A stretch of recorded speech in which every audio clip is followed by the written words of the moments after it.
tal, compañeros?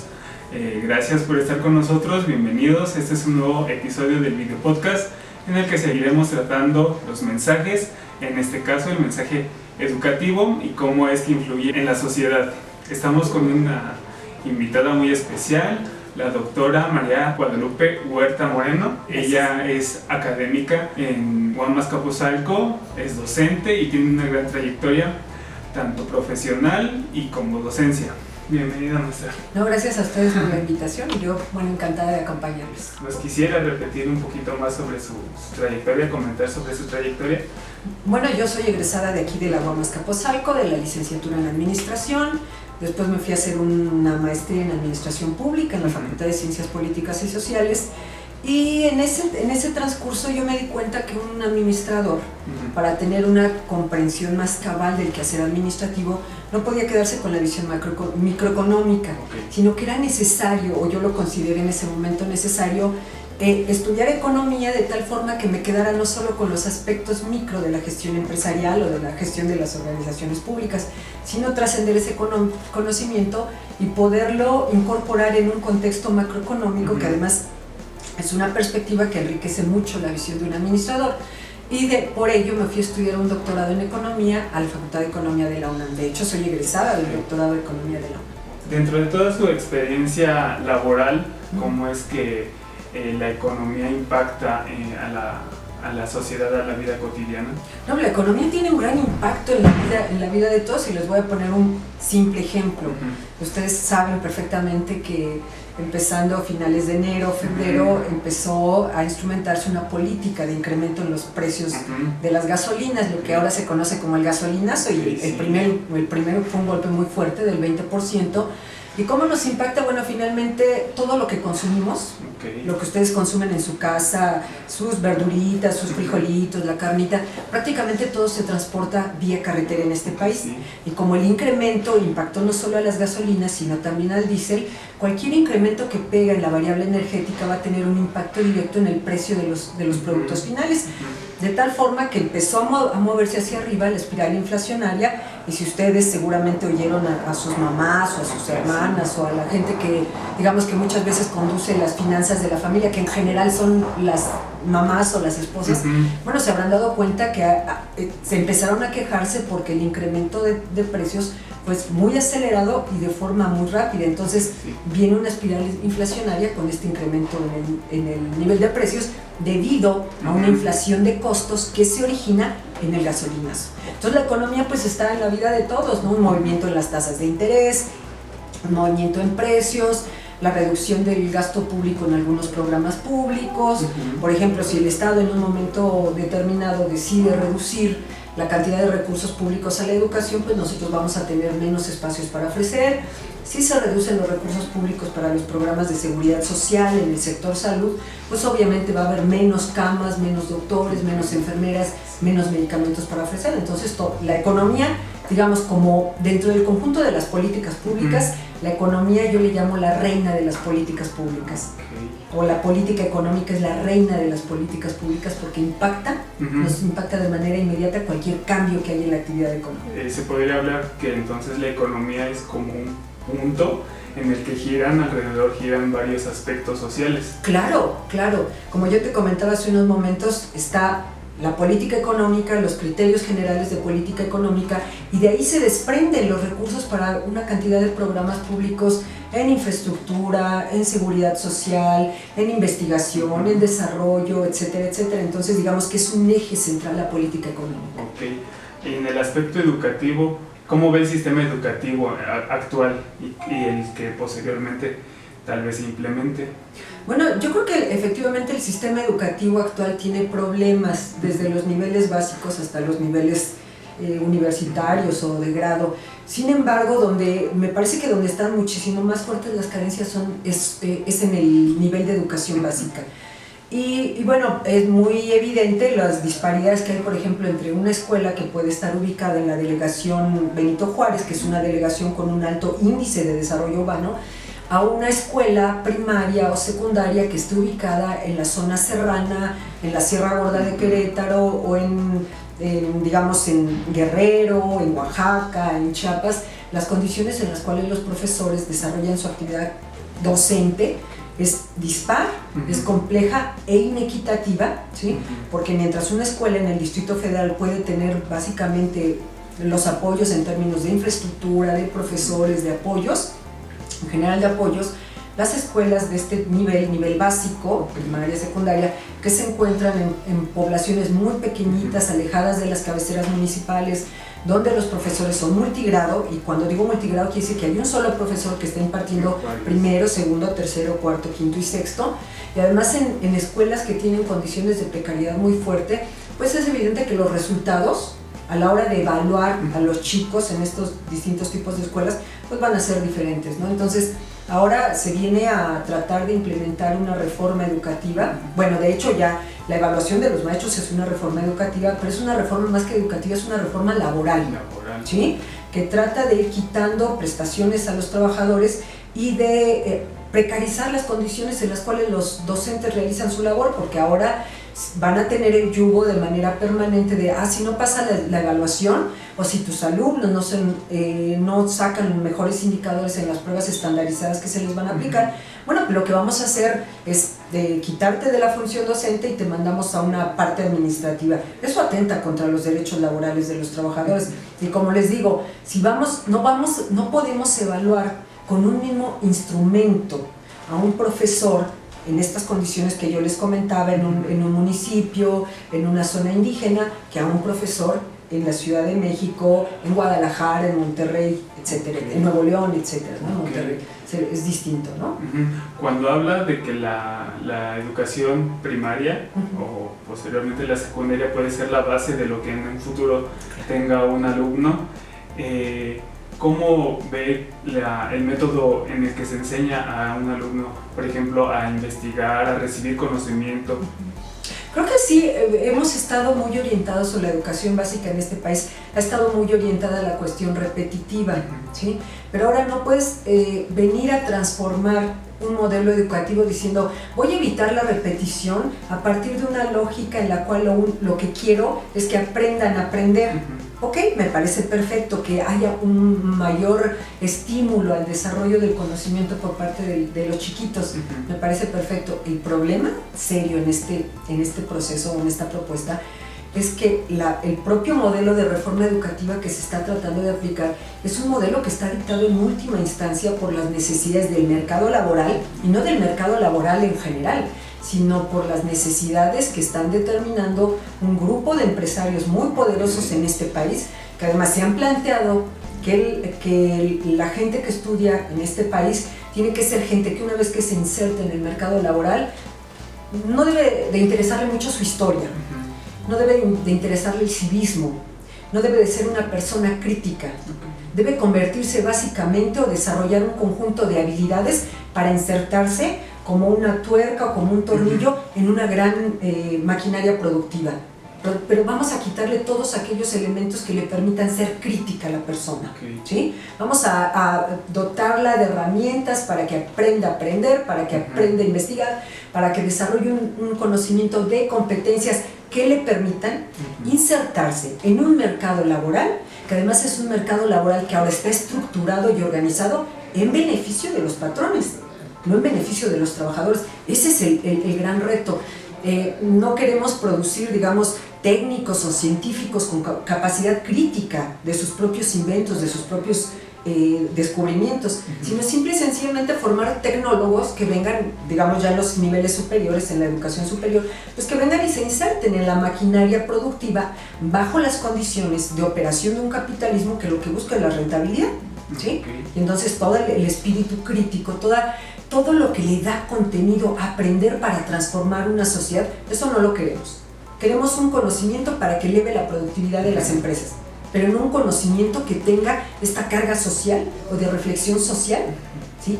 que es necesaria para poder transformar una condición económica como la que estamos viviendo, que está sumamente, el nivel económico es bajo, donde no tenemos desarrollo tecnológico, no tenemos una política industrial, donde las condiciones de vida de la población son sumamente precarias, y eso tiene un conjunto de manifestaciones. La más grave de ellas pues está en la inseguridad.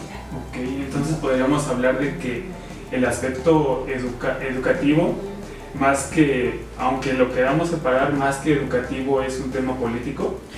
Es un tema tú a través de la educación puedes inducir o puedes introducir ciertos elementos ideológicos que le convienen al grupo que tú representas. Ahora, bueno, hay una gran incidencia, les decía, por ejemplo, de grandes empresarios que han tomado su bandera en organizaciones como Mexicanos Primero, que son los que han incidido mucho en la reforma educativa, y cuyo interés realmente no es mejorar per se las condiciones educativas o las capacidades de aprendizaje de los chicos, sino generar al mismo tiempo que la reforma, ir introduciendo los valores, por ejemplo, del libre mercado, del individualismo, todos estos valores que han hecho que esta sociedad, lejos de verse como un conglomerado integrado, empieza a verse como algo fragmentado. Y entonces lo único que importa no es la colectividad y muchísimo menos la solidaridad. Aquí lo que va a importar es el individuo, lo que yo hago, cómo sobresalgo, cuánto gano, cómo puedo hacer que los demás queden por debajo, porque yo necesito sobresalir, porque es una sociedad altamente individualista. En el aspecto de como persona que se tiene que cultivar, ¿qué métodos usted practica para encontrar conocimiento? ¿Cómo se cultiva usted? Mira, bueno, yo como investigadora, tengo una trayectoria larga en la investigación y los temas que me interesan, tú vas buscando la información tanto empírica, el poder sentarte, revisar un texto y empezarte a cuestionar en qué sí tiene razón el autor, en qué está evidenciando que tiene un interés particular y ver las contraposturas a un argumento, que es lo que me parece más enriquecedor en un proceso educativo en una universidad. Okay. Y en tanto a los mensajes, en un mensaje educativo, ¿qué es lo que usted cree que puede interesar más a un individuo para que le llame la atención? En cuanto a los mensajes, y te digo otra vez me voy a referir a las materias que yo doy, es el mensaje de analiza las cosas, ve cómo están las cosas, y si hay una situación insatisfactoria social en términos de este estado de cosas, tratar de favorecer que los estudiantes piensen que las cosas se pueden cambiar, ¿sí? Porque si ustedes ven el panorama, sobre todo para la gente joven, es muy crítico, ¿sí? Pocas oportunidades de empleos, los empleos que hay son mal pagados, pocas oportunidades de recreación, de deporte, ese es el estado de cosas. Una visión podría ser, este es el estado de cosas y no hay nada que hacer. No, yo creo que como profesor universitario, mi responsabilidad, una de mis responsabilidades fundamentales es venir y trabajar en la aprehensión de conocimientos de los estudiantes, pero al mismo tiempo mostrarles que a pesar de que este es el estado de cosas, tenemos las capacidades y precisamente para eso nos estamos formando como universitarios, para tratar de inducir en la medida de lo posible con nuestro pequeño granito de arena en que este estado de cosas cambie para bien de la sociedad. Y en este aspecto, ¿usted cómo ve que el alumno, específicamente por ejemplo el de la UAM Azcapotzalco, cómo sale a la sociedad en un ámbito profesional? Mira, yo creo que los alumnos están bien formados. Yo quiero mucho esta institución, me siento muy orgullosa de formar parte de esta institución. Sin embargo, sí creo que en los últimos años se le está generando una tendencia particular en términos de que hay grupos de interés externos e internos con intereses que no tienen nada que ver con la institución o con los procesos educativos y que de alguna manera pueden en un momento dado, si nosotros lo permitimos, empezar a deteriorar las capacidades y las calidades de los estudiantes que nosotros estamos formando. ¿Cree que se acerque pronto un cambio social en el país? No, mira, siempre que me hacen esas preguntas son un poco como saca la bolita de cristal. No lo podría decir, pero lo que sí te puedo afirmar es que hay un estado de cosas insostenible, ¿sí? Una pobreza acuciante en el país, una inseguridad rampante en el país, un deterioro económico y social, un rompimiento del tejido social que es insostenible.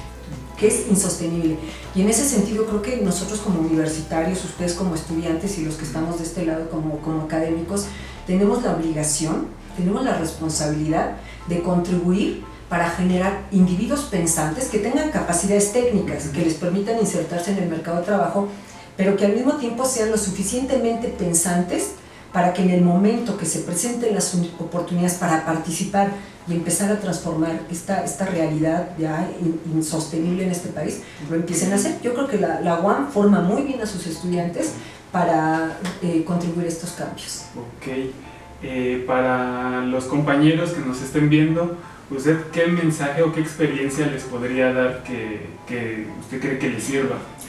Mi experiencia es, si están aquí en la universidad, han sido de los afortunados en llegar aquí. No todos llegan aquí. Si consideramos la base desde que el niño entra al jardín de niños, pasando primaria, secundaria, preparatoria, y los chicos que llegan a la universidad, es una pirámide, ¿sí? Hay una base muy grande de ingreso a la educación, y los que llegan a la educación universitaria son muy poquitos. Entonces, la gente que ya está aquí tiene que aprovechar al máximo todas las oportunidades que le da la universidad. Oportunidades formativas, oportunidades de recreación, oportunidades culturales, oportunidades de desarrollar ese pensamiento crítico y oportunidades de siempre mantener la conciencia de que estamos en una universidad pública, que es una universidad pública de primer nivel y que eso nos obliga a ser entes participativos tanto aquí adentro como allá afuera, ¿sí? Y a tratar de contribuir a los cambios que se requieren. Ok. ¿Alguna vez usted, supongo que dentro de todos sus ensayos, sus artículos publicados, ha tratado el tema del capitalismo? Claro. ¿Usted qué piensa del capitalismo? ¿Qué pienso del capitalismo? Que es un sistema económico que después de los años 30 se reformó, que dio bastantes buenos resultados esas reformas, no por las reformas en sí mismas, sino porque había primero un contexto de crecimiento económico. Después de la Segunda Guerra Mundial va a venir una época que se le conoce como la Golden Age, la época dorada del capitalismo, donde la expansión económica y la expansión del comercio internacional van a permitir a los países tener una mayor participación en los flujos económicos, comerciales y financieros. Llegados los años 70 va a haber un conjunto de transformaciones. Por ejemplo, viene el rompimiento del sistema financiero internacional basado en el sistema de tipos de cambio y de tasas de interés regulados, lo que se conoce como el sistema de Bretton Woods. Y después en los años 80, va a estar el problema de los petrodólares, en los 70 de los petrodólares, en los 80 el problema de la deuda externa de América Latina, y lo que va a suceder es que el pastel va a empezar a reducirse, es decir, los niveles de crecimiento del capitalismo van a empezar a reducirse. Y eso sucede como cuando vas a una fiesta y la fiesta es muy... la gente tiene dinero, la que hizo la fiesta, y entonces los pasteles son muy grandotes y las rebanadas que te tocan son muy grandotas. Pero conforme se fue deteriorando la situación económica, en los 70s, los 80s, pues el pastel se fue haciendo más chiquito, ¿sí? Y las rebanadas del pastel se fueron haciendo más chiquitas. Y hubo quienes se quedaron sin rebanada de pastel, ¿sí? Y esto va a inducir una serie de insatisfacción social y se va a conjuntar con un movimiento ideológico muy fuerte de volver a revivir el laissez-faire, el libre mercado, el dejar hacer, dejar pasar. Y entonces va a venir una revitalización del capitalismo, pero en un capitalismo distinto al capitalismo competitivo previo a los años 70. Ahora vamos a tener una fase del capitalismo financiarizado, ¿sí? Donde la parte predominante o la fracción predominante del capitalismo es la fracción financiera. Y esto es muy grave, les voy a explicar por qué. En el capitalismo competitivo lo que nosotros teníamos era una ecuación muy sencillita. Dinero, se compraban con ese dinero materias primas, maquinaria, etc. Y se elaboraban productos y al final se tenía una D prima, ¿sí? Dinero ampliado que se convertía en ganancia para el capitalismo. Capitalista. Ahora, ¿qué es lo que sucede? Que pasamos a un esquema donde vamos de una D a una D prima, sin pasar por el proceso productivo y distributivo. Pero en el salto de D a D prima, lo que tenemos son grandes procesos de endeudamiento y grandes procesos de especulación, sin que esto tenga un impacto directo en la formación bruta de capital. Entonces, lo que tenemos ahora en el capitalismo es una fase verdaderamente concentradora de la riqueza y generadora de la pobreza. Es decir, en los años 70 el capitalismo competitivo, ¿qué hizo? Permitió que los estados gastaran, permitió que las clases medias tuvieran acceso a muchos bienes de consumo intermedio, a bienes duraderos, ¿sí? Ahora lo que tenemos es que en esta transformación hacia el capitalismo financiarizado, bueno, la clase media se va achicando a nivel mundial, ¿sí? Hay una pérdida de participación del salario en el producto, en los ingresos mundiales, que se ve compensada por un creciente endeudamiento, ¿sí? Y ahora los estados ya no tienen capacidad de participar mayormente en la economía, porque se dijo que eran gordos, obesos, ineficientes, y había que un poco liberar a todo el proceso económico del yugo que significaba el Estado, ¿no?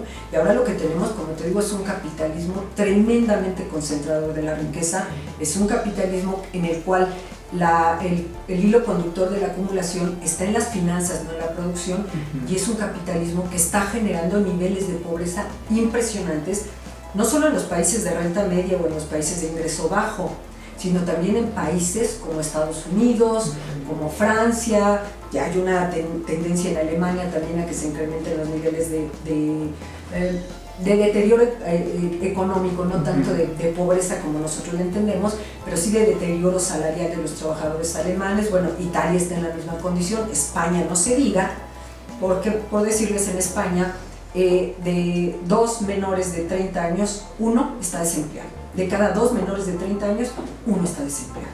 Entonces es una situación que dentro de este capitalismo está prefigurando una condición para los jóvenes sumamente difícil. Tenía que aparecer Estados Unidos. ¿Cómo ve la relación que ahora es entre México y Estados Unidos, tanto social, económica y políticamente? Que yo diría que son niveles, ¿no? Una es la relación entre gobiernos y otra es la relación de las sociedades. Porque digamos, el gobierno norteamericano tiene un discurso para el gobierno, sí lo tiene para los inmigrantes, etcétera, pero el discurso va para el gobierno, para obligarlo y para obligarlo a, digamos, a ciertas negociaciones que si quieres ahorita en un momento las comentamos.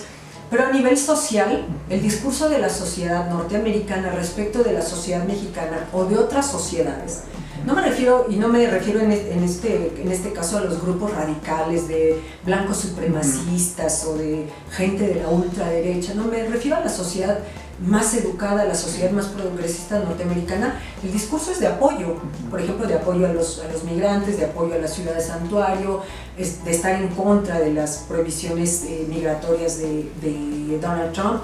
Inclusive, bueno, ustedes saben, él volvió a emitir un decreto para prohibir el ingreso de ciudadanos de 7 países musulmanes a Estados Unidos, y un juez de Honolulu, bueno, echa para atrás su decreto y ahora él dice voy a ir a la Suprema Corte. Pero ese es un nivel. El otro nivel, como les decía yo, es el nivel de la relación entre gobiernos, y acordémonos que entre gobiernos sí son las personas, pero son los intereses que están detrás de estas personas. Entonces, a mí me parece que Donald Trump, bueno, tiene un conjunto de intereses detrás de él que le están empujando, ¿no?, a presionar al gobierno mexicano para negociar ciertos aspectos económicos que a ellos les conviene. Y aquí hay una cosa que a mí me llamó mucho la atención. La semana anterior o una semana antes estuvo Josefina Vázquez Mota en Estados Unidos, se reunió con algunos líderes del republicanos, y algo que saltó ahí en la entrevista fue que están dispuestos a renegociar el TLC. Pero dijeron, bueno, como ustedes ya tienen su reforma energética, pues vamos a introducir un capítulo energético, que en la anterior negociación no estaba incluido porque la normatividad, bueno, prohibía la participación de capital extranjero o de capital nacional en los negocios que tenían que ver con los hidrocarburos, electricidad, etcétera, etcétera. Okay, entonces el mensaje es más de presión. Sí, claro. Ante el gobierno mexicano. A nivel de gobierno es expresión.